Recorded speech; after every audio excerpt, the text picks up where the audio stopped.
Hello, everyone, and welcome to today's session on Make Higher Education Go Higher with AI. We'll be talking about a lot of things here on how you can use technology, especially AI, to drive student retention, to improve enrollment, to drive donor connections, and much more, and how you can make an impact within your institutions, colleges, and universities with artificial intelligence.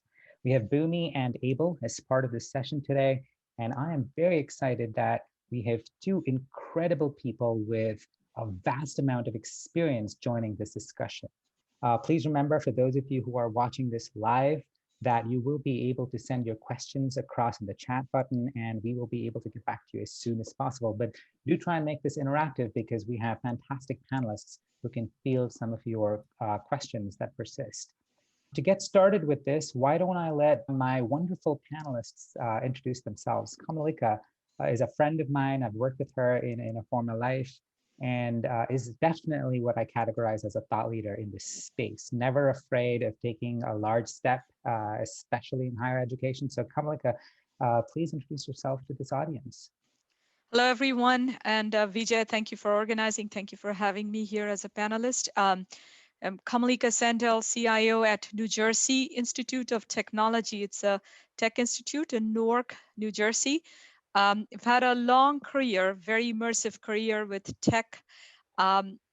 Started out as a consultant and then spent time in the private sector for-profit world as part of Cummins. Then Pepsi and Capital One before coming to higher ed. I was part of American University. It's a private liberal arts university in Northwest DC prior to coming to New Jersey Institute of Technology. Long history, long story with data. First data warehouse, trying to get data infused decision making happen at Cummins. Indiana. Cummins had 32 different distributors, and we were trying to make sense of the aggregate data from these 32 distributor sites. Fast forward to where we are today, NJIT stands at the intersection of technology, innovation, our curricular studies, our research is eminent. And it's fascinating to see how data plays a very critical role in bringing student experience to life, but also how it is different at different universities. It's not the same story, although data lies at the heart of it. So thank you again for having me here, Vijay, and look forward to the discussion. Yeah, and I'm excited that you would be bringing your perspective or your experience in the private sector and now within higher ed. Is it different? Is it an opportunity? I'd love to get all of your take on this. Joe, you've obviously been in this field yourself for over decades now, and I know together over 60 years of experience in this field. So Joe, why don't I let you introduce yourself to the audience as well? Thanks, Vijay. I feel old all of a sudden. Hi, everybody. My name is Joe Flynn, the public sector CTO for Boomi. And very similar to Kamalika, I come out of private sector on Wall Street for aeons, doing integrations and data warehouses and data analytic projects over time. Transitioned into actually doing consulting in higher education for a number of years, and ultimately working as CIO at a research laboratory at MIT. Prior to joining Dell. And I've been with Dell now for about, it'll be 10 years September, and 2 years with Boomi as the public sector CTO. I ran public sector for the New England region at core Dell for 8 years. And the Boomi transition and the way I came here was really around this journey, and similar to Kamalika, about doing integrations and data management, data analytics, and how complex it used to be. And the Boomi process was a very simple one and easy one. And I thought there was no way this was real. Turns out it was. And I was so impressed by it. I wanted to come work there doing this role as a technical advisor in the public sector, and working with really innovative products such as Aible and really great customers like NJIT. And I'll be moderating this fantastic panel of two. And for a quick introduction, I'm with Aible, and we're an enterprise AI solution. We're partners with Boomi, and we've worked with numerous industries, including higher ed, where we help drive impact with AI. And happy to be hosting this session with these two fantastic people. I'll start with this. There's obviously some ongoing and new challenges within higher ed. If you look at enrollment rates, there's been a long-standing and continuing decline, especially in the US. It's fallen steadily with 2 million students. And if you go further and you talk about a decline in retention rates as well, there is a retention rate decline up to 10% in community colleges. And beyond that, there is further decline in undergraduate programs, graduate programs as well. And from a funding standpoint, most universities are agreeing that funding is going to be a problem even post-COVID. And the biggest problem of them all, as I articulated in the bottom right over here, is the debt issue. $1.6 trillion in debt as of March 31st this year.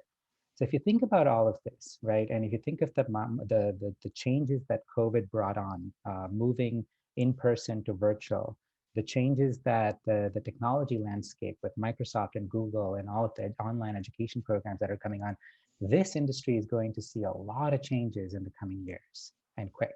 Kamalika, I'll start with you. Do you identify with any of these challenges, and is this something that you've seen in your experience, especially in the recent years? Absolutely, all of it, but I'll start with what's in your bottom right-hand corner, the $1.6 trillion of student debt. One thing has been constant in the last many years, that is the cost of higher ed has continued to increase.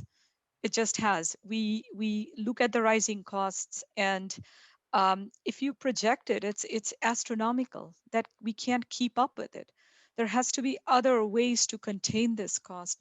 There has to be different education models that we offer. Georgia Tech did their master's degree. They came up with it a few years back, and they offered it at a very, very reasonable price, make it affordable to all. One of the things that NJIT is very proud of is our upward economic mobility indicator for our students. We rank #1 in Forbes listing. And that's important for us because what is the crux of the student experience? We're creating pathways, the pathways that allow people to become unique individuals and make their unique contributions. That's what we do. And everything in the middle is what colleges need to offer. So the price point needs to be studied. We need to look at modalities. We need to understand where all the cost is coming from, what adds up to it. The enrollment decline is real. The college going population, they have different choices right now. Lifelong education is something that people model because life doesn't work in one way. Do we want all education to happen at right at that 4-year mark coming out of high school? Or do we want to stagger it? Do we want to make it part of our life's journey? And these are questions that are coming up more and more, and options are being introduced. So definitely relate to what you have as far as metrics on this slide and the pressures it creates for us from a competitive perspective. Joe, any of these stick out to you as well? Yeah, I think all in all, these all kind of really tie into each other. You take the federal funding out of it, but certainly when you look at the reduction in students that has been going on and sort of that decline, there's certainly been an economic pressure on students around the price of education and the ability to be able to get in and do what we would call a traditional education path of 4 years or 5-year school, coming out and then going to work, where now there's a lot of non-traditional students in the mix where they're working full-time, going to school part-time. They're not on a campus, they're doing remote, or they're doing some sort of alternative program, including going to some companies like Google who are actually training right out of high school the students. So the amount of choice in order to get an education has really dramatically changed over the past 10 years or so, where you're seeing a lot of these unique and different types of programs being offered. And Kamalika mentioned the Georgia Tech one. My daughter's actually in the master's program at Georgia Tech for data science, cool. and doing it remotely while she works as a research scientist for the Navy. So the idea that someone's going to come out and do a traditional approach is very uniquely different now. And it's causing schools to really look at unique ways to engage these traditional and non-traditional students and deliver their curriculum and their degree programs.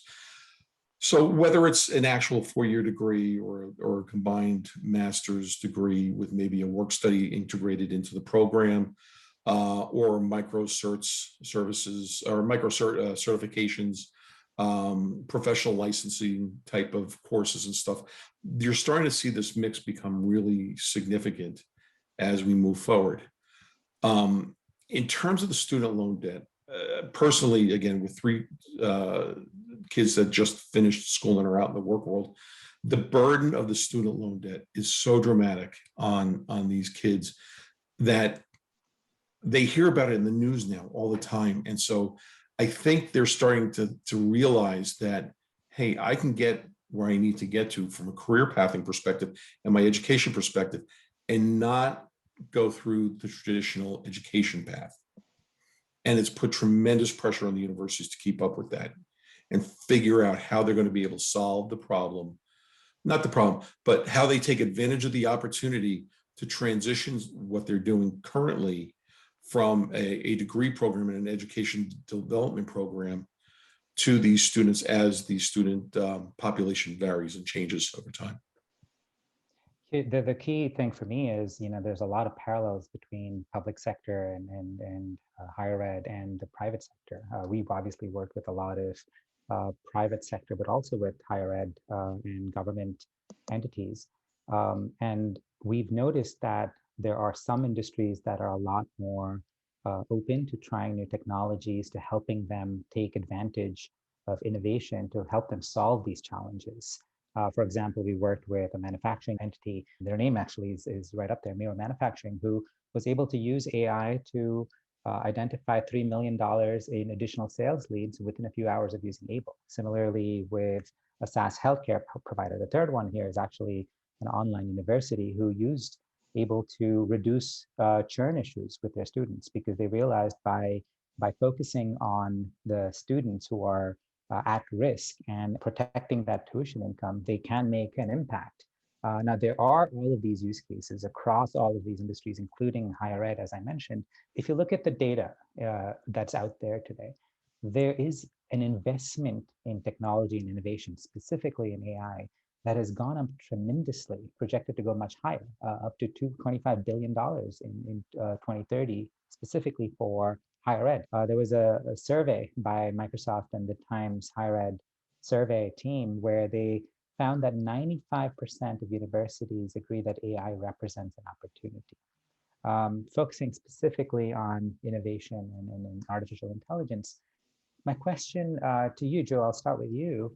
Is AI actually ripe enough for higher ed today? Personally, I think absolutely. If you start to think about the diversity of a campus, a large university campus, where you've got all these departments and all these labs and all these centers, and the nature of the organizational construct of that university is very distributed in nature, you're going to have multiple data sources and multiple application sources and multiple decision makers all vying for precious dollars and precious data to get to be able to make these decisions and try to influence their outcomes, whether it be student success, or maybe it's cost reduction. Maybe it's a way of looking at the business model and trying to figure out ways to shrink the administrative cost as a way to maybe help reduce tuition costs overall. But the reality is that the richness of the data in the university system is so vast and so deep, it's really well tuned for an AI type of model to come in and apply those learnings towards outcomes. Again, to do data science in the name of data science really doesn't get you anywhere. It's how do you actually identify outcomes and ask those questions? Maybe it is, do I have the right mix of degree programs? Should I be looking at diversifying my portfolio of services? Is my research mix at my university appropriate? There's a number of ways you can ask this.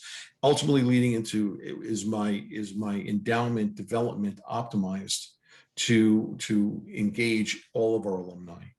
All of those are great questions and problems that AI can really solve in that market.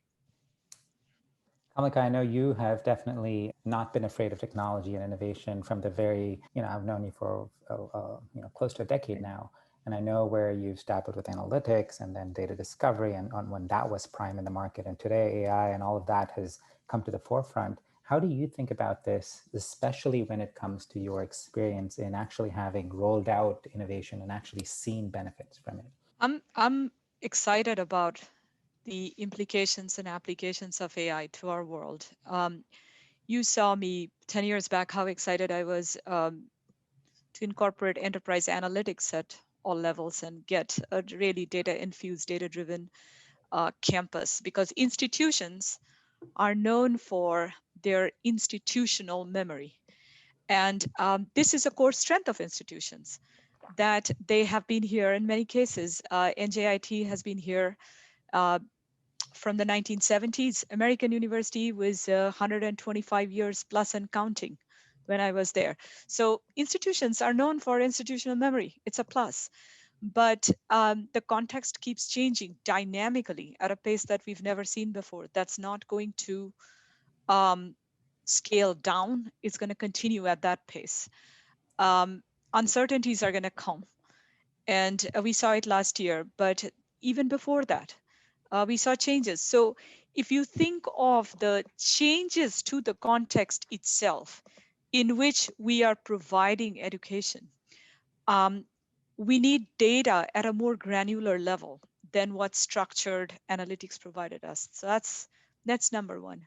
Number two is a university brings to life the theory of emergence. We don't want to overstructure it because it is a place where innovation happens, but we still need a structure. AI provides us conceptually the right technology that looks into a vast amount of data points, because it allows us to get the unstructured data contextually situated right. And then we have frames that correlate with each other. And it gives us much more fluidity in navigating dimensions and cultural aspects of a university than we ever could in a structured analytics world. And that's the beauty of AI. And it's definitely the right time. The slide before this, shows us the competitiveness or the hyper competitiveness that universities are in the middle of, where we can't ignore this situation anymore. I was at a private institution. I'm at a state institution right now. 30% of our funding comes from state. It's a real intelligence finding mission to say, how do we get our case presented to the state? The cost of providing a biomedical degree is 10 times more than providing a degree in humanities. State appropriations don't take that into account. That's a structured data set, but how can we become more granular so that we can present this in different ways than what we may have presented before? So whether you look at the cost dimension or understanding our students' dimension or understanding the culture of the place we're at, AI helps us explore a much larger set of data and provide much more dimensional analysis than what we could have done in the past. And we're ready for that. I think, and Kamalika makes a great point about institutional knowledge within the university system itself, and how deep it is and how ingrained it is in everything that happens within the university. Many times AI projects, when they start mining that unstructured data, will come out with insights that were never known or never seen before. Exactly. And it starts to shift the dialogue from the staid traditional way of the way things were done to a newer conversation. And it's the emergence and evolving of the university that you're going to see really starting to happen through AI. Yeah. And Vijay, if we can, this is a really good slide, because if we can stay on this topic for one more minute, I think AI also helps reduce the fear of changing positions. So I'll give you an example. A lot of traditional universities are very afraid that maybe getting to a converged model, maybe becoming more and more online, gets their uniqueness diminished. And if we could show with data what people have in their gut feeling already, if we can show that there's more to it than a delivery mode, that's not just changing a delivery mode. If we could preserve the other elements, then there's a healthy way to look at this morphing. Right now, it's looked upon with a very singular dimension, if you will. We don't want to become more online because that takes the uniqueness away. There's more to that uniqueness. And people like me can talk about this all the time, but if I could show it with data, my case is made even better because it's grounded. And I can take that case from history, from the 70 years and 100 years and 140 years of unstructured data. And we have to move away from this yeah, qualitative approach, right? And the yep. way to do that is AI is not necessarily a nice to have anymore. It's almost a must have. Right. And to be able to show that and prove it out with numbers. Now, if you think about areas where AI can help, right, from a feasibility standpoint, a maturity standpoint, all the way to what can I realize value and actually show value fairly quickly, this is a quick snapshot. From an administration standpoint, if you think about student retention and program enrollment, all the way to donor connection and optimizing outreach from a faculty standpoint, similarly, or from a campus standpoint, if you think about preventative maintenance and operations effectiveness and how you can drive down costs from a student standpoint as well. There are numerous constituents that you can focus in on and find the pain points that you want to solve for. Now, obviously, you know, there's a plethora here. So let's focus in on very specific areas. Joe, I know you and I have been talking about this one specific area around optimizing student enrollment and retention specifically. I know you worked with universities addressing this challenge as well. Any take on this in terms of, you know, why this is an area of focus and that AI can actually help resolve in a short term? Yeah, so I think when you start looking at optimizing enrollment, it's a couple of things. One is you start talking about how do I efficiently identify, market, and admit students into my school, and can I do this in a way that is a positive experience to the students, that gives the administrators and the admissions organization the right tools to reach out and do the right marketing? Can I make the experience then for these students that are going to apply much better, much more in line with what they're expecting in what we call at Boomi, the integrated experience, where I can get to any data at any time on any device. So instead of having to write out a paper application or do it in 2 or 3 different systems and then submit it, and then when it goes to the school, it goes through a long period of review, and then the reading period, and then the decision-making period, and then the trade-off and waitlisting stuff, to get to a point where then you can do financial aid look at and try to figure out the financial aid packages and stuff. Is there a better way to look at that process? Just getting people onto the campus.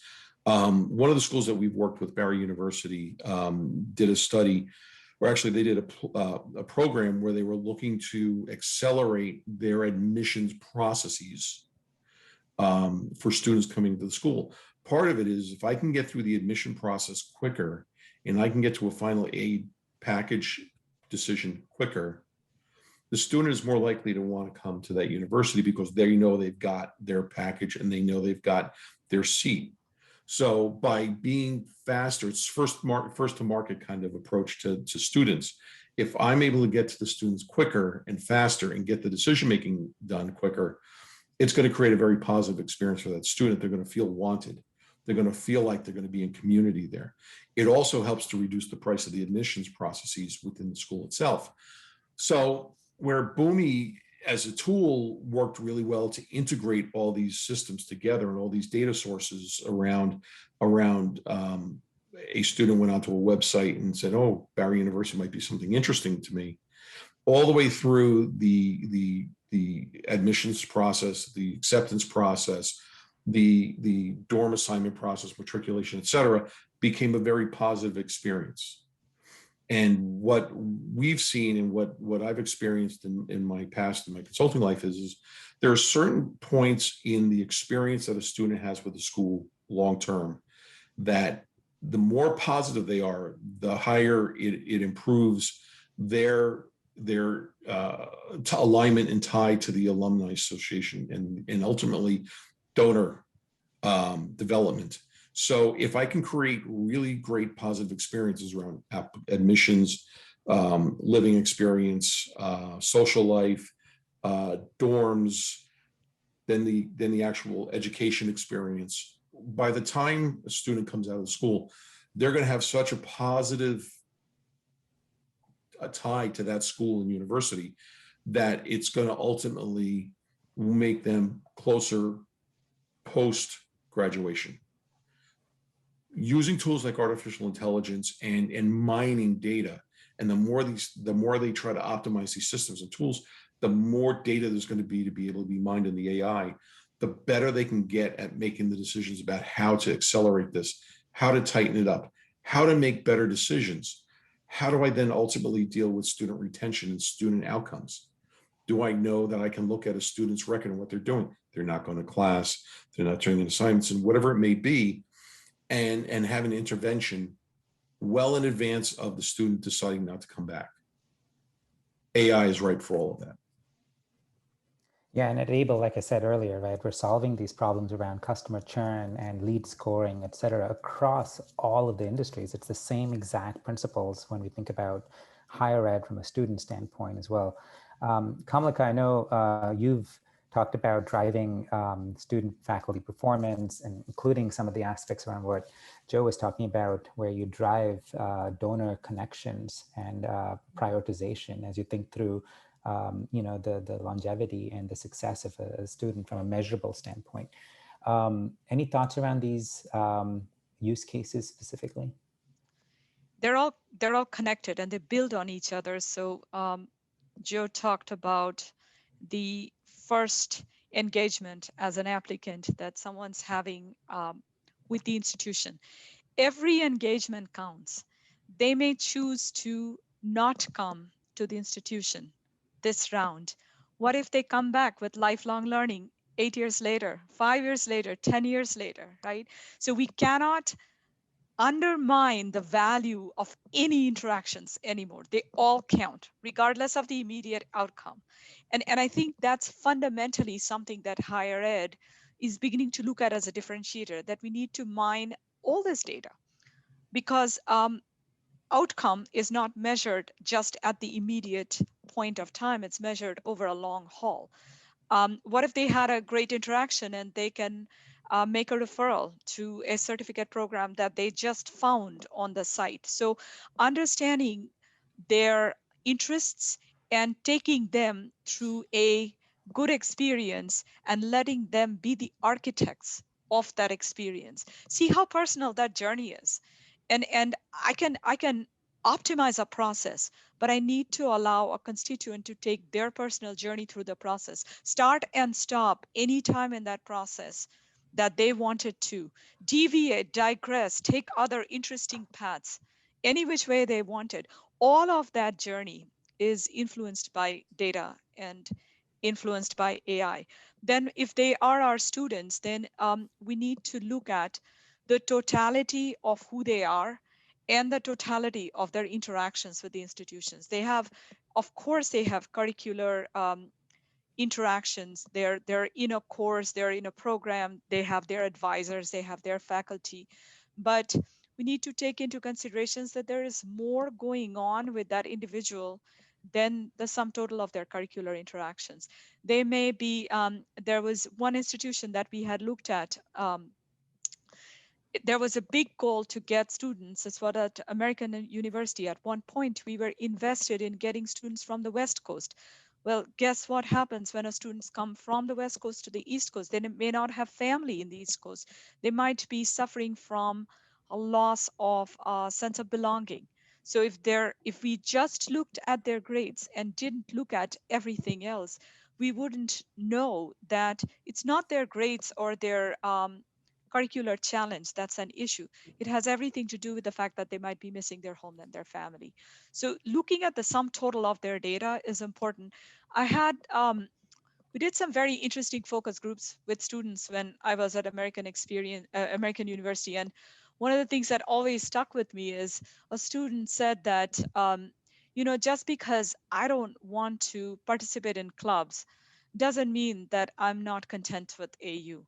I'm taking my journey. I'm taking my personal journey. So, that fact that we need to look at what's expected behavior of this student, and then what's deviation from that behavior, and then map that to the general experience of students going through the university's journey. All of that data, it's multidimensional, but at its core, it's a personal journey the student is taking, and we need to let them take that journey. That level of data analysis is critical for us right now.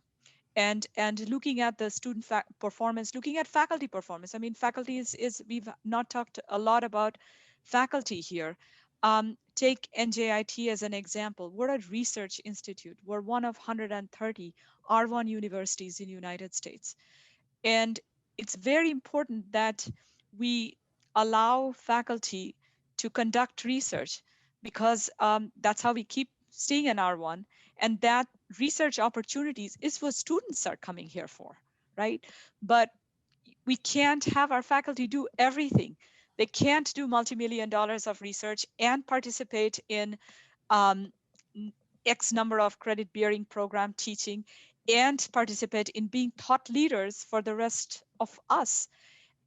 So how do we look at faculty performance? And by the way, when they write the papers, they write research papers, they write books, we ask them to do all that.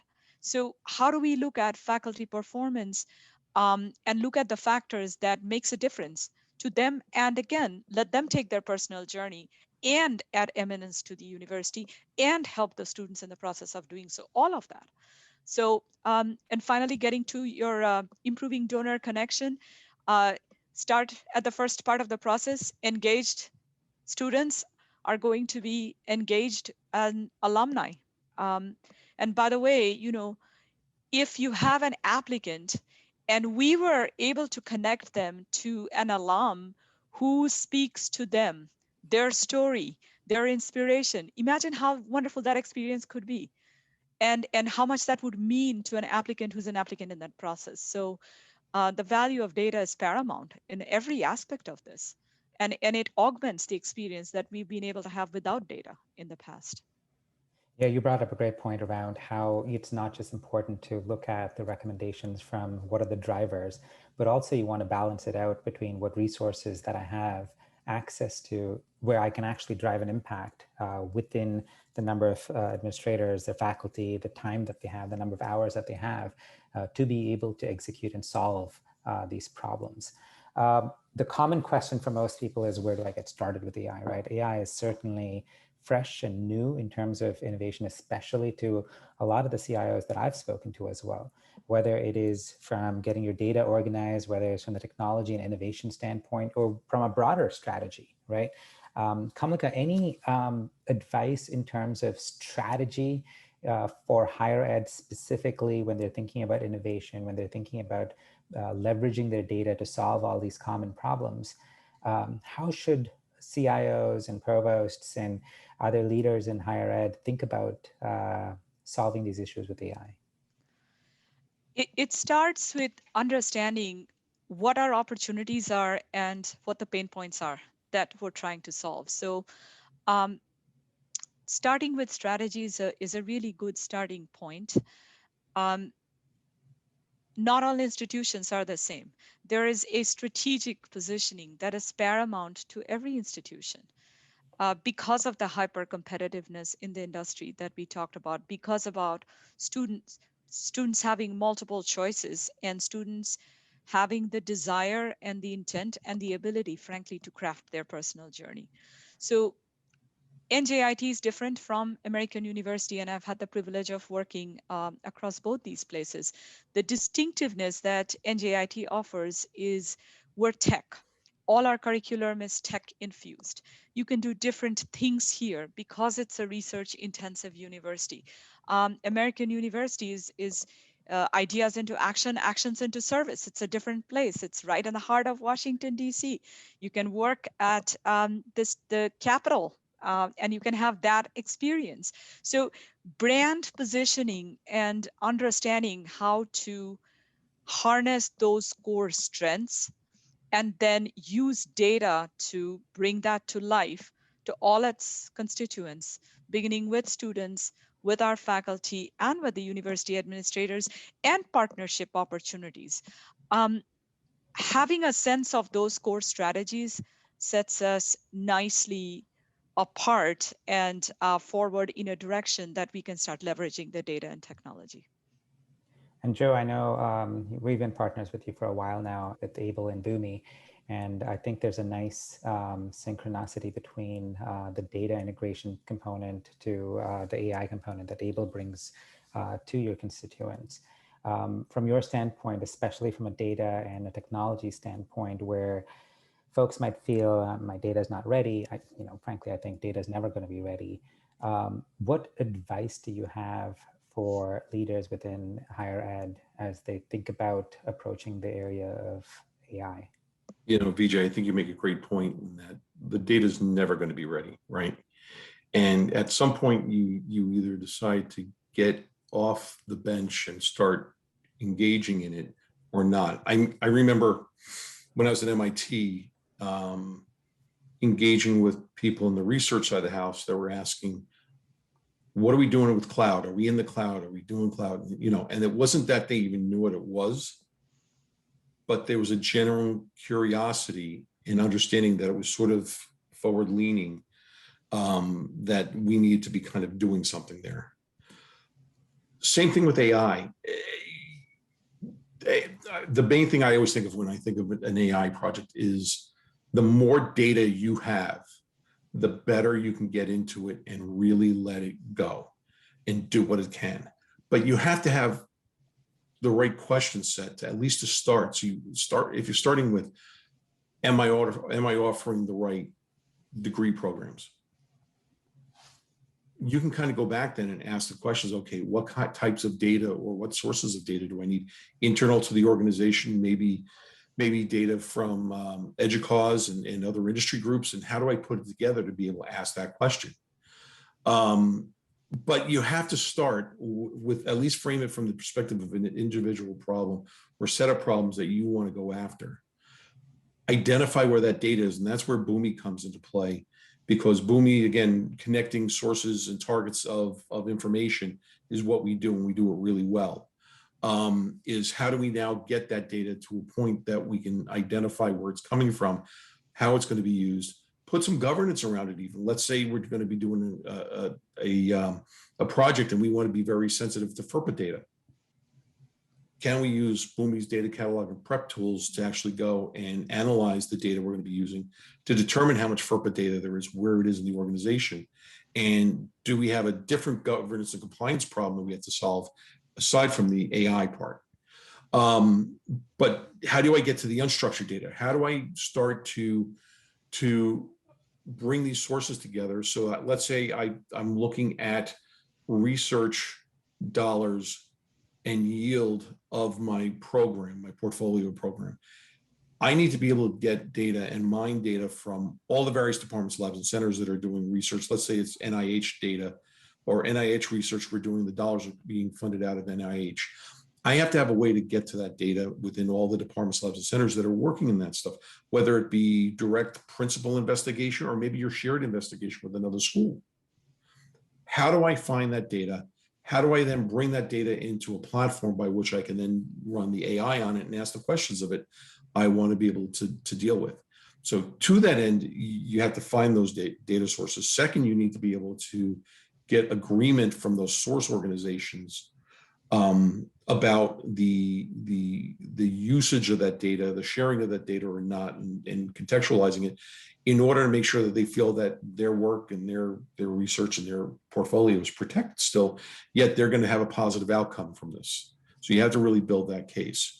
You can't have enough data in this. And again, you may go down the path of asking one question and you may come out with 5 different questions at the end.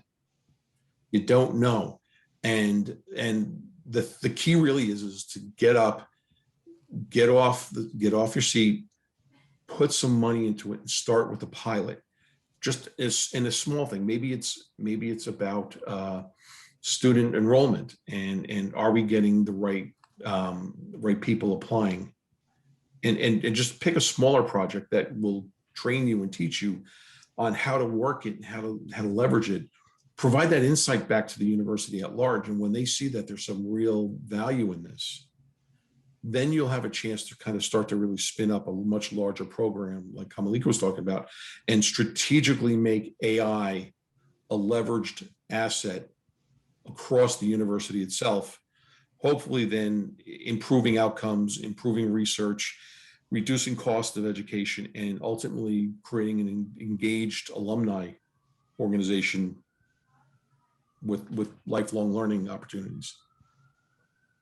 All fantastic thoughts. And I know if we want, we can record a 4-hour webinar if we want together, but let's just keep this under wraps because I want to avoid Zoom for our viewers. Some closing thoughts, like, Joe was just saying, Kamalika iterated this throughout her comments. Identify the pain points. There's an easy starting point for you to test and prove something, whether it's a pilot or whether it's let's see if we can get to impact within the first 30 days. That's actually our philosophy here at Aible as well, where you try it and in 30 days, you see the value, for your university for that specific challenge. And then you can catapult it across other pain points and challenges you're looking to solve.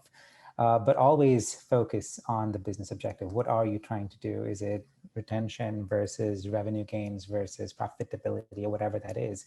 You want to look at essentially what your objective is, and then don't take change for granted, right? COVID taught us that lesson, but think about the marketplace and how it's changing. Think about the expectations of students and how that's changing. I mean, people are they ready to continue paying your high tuition fees for a remote / virtual experience, the macro level and the micro level, as we talked about as well.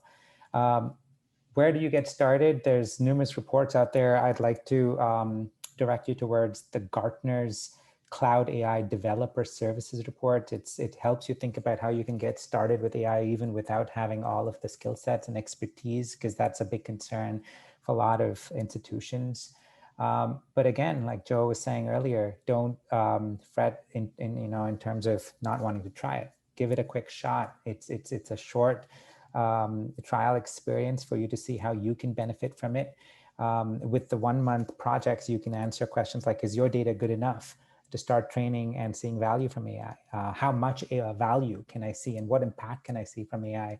These are some bold questions that a short-term project can answer. And if you're interested, if you're an existing customer of Boomi or Aible, get in touch with your account reps and we'll direct you towards that. If you are net new, just reach out to either of us and we're happy to help. Again, just think about all of these stories that are up on the screen in terms of how much value they were able to see within the first 30 days. And I strongly think that higher ed is certainly ready for AI, and look forward for Boomi and Aible to helping you both. Kamalika and Joe, thank you so much for being a part of this interactive webinar. We'll obviously have follow-up questions and we'll get back to as many as we can. But thank you all for joining us and have a wonderful day. Thank you very much. Thank you.